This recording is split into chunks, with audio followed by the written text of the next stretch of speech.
Alright, bud. Thanks.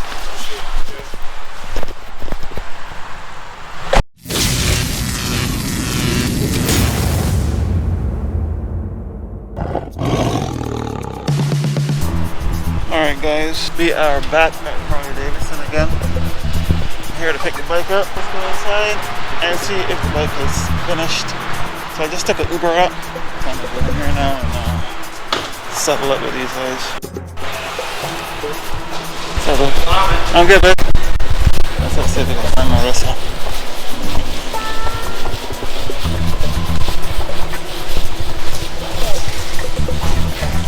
Ooh.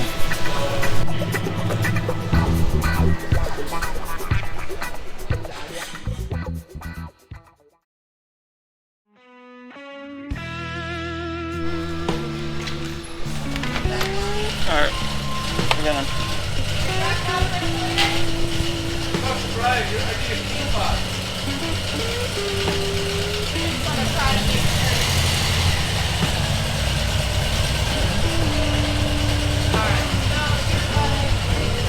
Buried? Yeah. Right here. Oh, there it is. You're all good?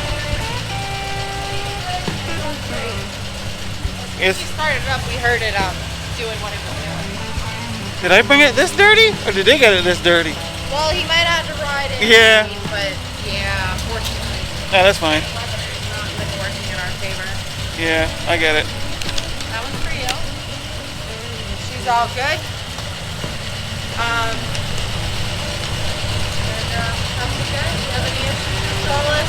We're 3 weeks out, so just keep, you know, if we put a ton of miles on it. Yeah. Alright, I appreciate it. Thank you very much.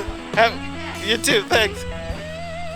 Alright guys, I didn't get it all on camera because some of the guys were a little camera shy, so I decided, you know what, let me not do that.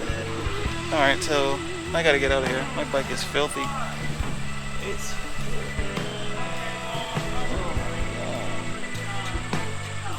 I gotta get her washed. It looks like hell. Alright, let me put my GoPro up, put all my shit on, and get ready to get out of here.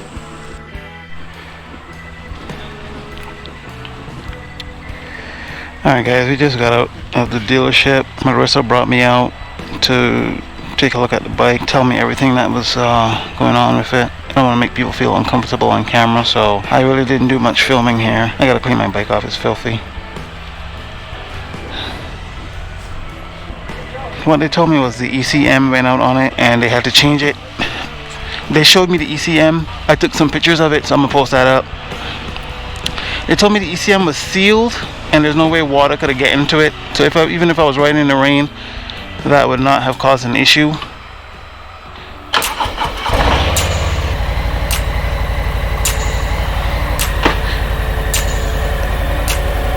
So it looks like the engine check light is out, all the lights are out. We got 1,300 miles on the bike. Let me go to time because I like to keep an eye on my time so I don't run out of time. Ooh, the clock needs to be set. Oh man. Alright, I'll set it later. So my bike is filthy. I know I keep repeating that, but it's filthy. Hey bud, I'll try, thanks.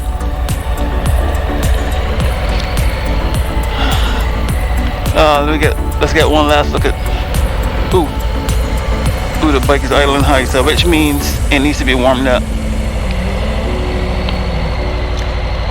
One last look at the dealership, Harley Davidson, Papa.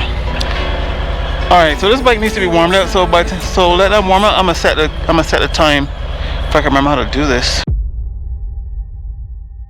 All right, now that that's done, my time is set. Let's get the hell out of here. So let's talk about the bike.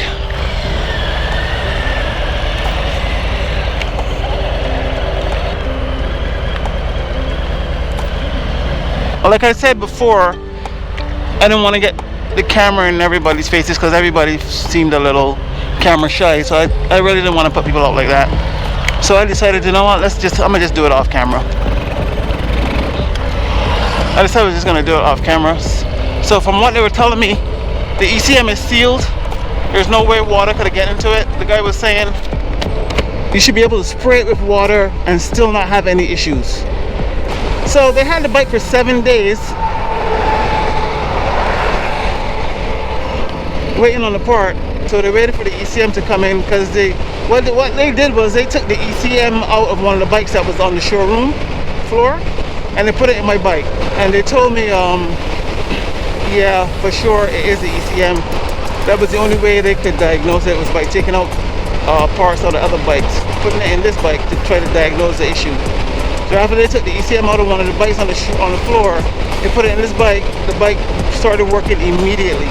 So they were like, okay, so it has to be the ECM. So, and that was, I think that was the Sunday or the Monday. So they called me, I think either Sunday or Monday, and told me what the issue was, and that they needed to get a part ordered. They needed to order that part. So the guy, the mechanic, said he overnighted the part from Harley Davidson, the Harley Davidson dealership, because none of the dealerships around had that part. There's like 3 other dealerships in the area and nobody else had it, so they had to order that part from Harley Davidson directly. So Harley Davidson shipped out the part to them. I think they got it. Today is Friday. I think they got it. They got the part either Wednesday or Thursday, and they were testing the bike after they got in to make sure everything was hunky-dory, everything was fine. Now the service, I had the service done on the bike. The bike came in for a full service, and I had them check that as well. So it was a twofer, that ECM problem and the full service. So the full service was done at 1,300 miles. I think I told you in the previous video, I tried to get it done at 1,000, but they were all booked up. So I couldn't get it done, so I had to wait till they had openings again to get the bike done. Alright guys, I'm gonna shut up for a minute, let you enjoy some of this view, and then I'm gonna touch on a different topic. We touch, we break, make it seem like we feel the same. We love, we hate, we lie, we know, we can't widen what doesn't grow. Give up, let it go. Oh, we fell apart just in time. Oh shit! You say at least it was worth the try.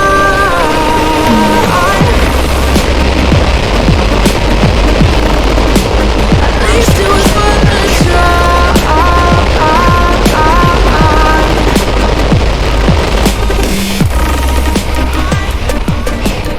Well guys, I've been on the bike for probably like 20 minutes. It feels rough. I don't know if that's a Harley thing, but I noticed ever since I got to the 1,000 miles on this bike, it started feeling rough. I don't know if that's because that's a break-in and now it's broken in. All the gears are now broken in and it's not as tight. The tolerance isn't as tight, so now everything is all loose and everything. Maybe that's why it feels like that. So I wanted to switch up the topic and ask you about YouTube. Are you a motovlogger? Are you thinking about becoming a motovlogger? Who is your inspiration to start your channel? Or what was your inspiration to start your channel? Let me know in the comments down below. Let's start a discussion.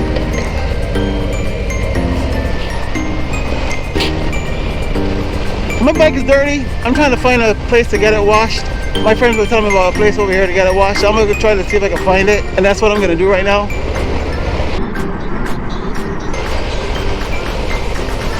For me, how this channel first started was documenting me learning to ride again and getting my license. I haven't gotten my license yet. I'm still learning to ride. If you've been following me from the time I first started, or if you ever went back and watched all my videos up to this point, you'll notice a transformation of the channel. You'll notice the videos start to get a little better. Maybe not the content, but the production. The way I edit, I speak up a lot more now. I try to flow a lot more. So that part is getting better. My video editing is getting better. But what made me want to get better at doing this? That was what I'm trying to get at. What made me want to get better at doing these YouTube videos? I came across Shade Tree Surgeon. I came across his videos, and I started liking Shade Tree Surgeon. I was like, yo man, I wanna do videos. Not like Shade Tree Surgeon, but he also inspired me to want to start making these videos. Want to start continuing to get better at making these videos. He mentioned in one of his videos a guy called $1 Million Bogan. I started doing a YouTube search to find out who was this $1 Million Bogan he was talking about. And then I started watching a few of $1 Million Bogan's YouTube videos. And then I got hooked on his videos. And I was like, dude, I like this guy. So he is another one of my inspirations to start trying to get better at doing the cinematics, the dialogue, the transitions. Just watching his video alone started making me think like, yo, you need to improve. I won't say I copy him, but I would say I took a lot of cues from him. I don't do everything like him. I try not to copy YouTubers because I want my channel to stand out. I want my channel to be different. I want to have a different channel to all the other channels. I see a lot of people copying Blockhead. I also watch Blockhead too. Yaminu kind of inspired me to make the videos, but to get better at the videos was Shade Tree Surgeon and $1 Million Bogan inspired me to get better at making videos. And so I'm still on this quest to get better at making videos. So if you're looking for inspiration into making these videos, you should try looking at Shade Tree Surgeon videos and $1 Million Bogan. Maybe they may not inspire you, but they sure did inspire me. Maybe Yaminu may inspire you to make videos. I like Yaminu's videos. I won't make a video like Yaminu and then they add the memes and shit. I like that. That's not something I would do. I mean, I've done it once or twice, but not something I like doing, because then it looks like everybody's doing the same damn thing. So I don't like doing that. So you probably won't see a lot of memes in my videos, and you probably won't see a lot of video clips in my videos. You'll just see mostly me, and you'll probably see me doing cinematics mostly. So that's what I do. I do cinematics and I do me. I try not to do all the other memes and all the other stuff. Don't get me wrong, I love that stuff. I love seeing it, but I'm trying to make this channel unique. I want to stand out from all the others. See how $1 Million Bogan and Shade Tree Surgeon stand out in their videos, and their, oh crap, rocks, oh glass, oh shit, how much sit on glass. If you see how Shade Tree Surgeon and even Yaminu stands out in his particular way, his particular style and way of making videos, and these guys stand out in their way of making videos, that's how I want to be. If I'm going to continue to do this, I want to stand out. I don't want to be looking like everybody else with the memes and the video clips and I don't want to be that. I just want to do me. I want to be different. I want to be unique. And that's providing I continue doing this YouTube stuff. I may not continue, because I live in the Northeast. The weather's always changing. I might say because with YouTube you have to stay consistent. You have to bring out a video every week or 2 videos every week. You have to be consistent for them to even put your videos out there for people to see on the homepage. And I live in the Northeast, and if I can't ride, I can't drop videos. Though like I said in a previous video, I have a library of videos that I've done, so it could hold me over for some of the winter, but not. It may not hold me over all winter, but it hold me over for a while in the winter. I don't know. We will see what happens going forward with the YouTubes. But for now, I'm enjoying it. I'm enjoying making these videos of my journey, and I hope you enjoy watching them. And guys, if you enjoy these videos, do you like this kind of content, feel free to give the video a like. If you want to see more of this kind of stuff, I try to drop a video every week, so you can give me a subscribe to stay abreast, stay up to date when new videos come out. And guys, that's it. I'm out. So I gotta go get something to eat. So please keep the sticky side down, the shiny side up, and I'll see you in the next one, man. Peace out.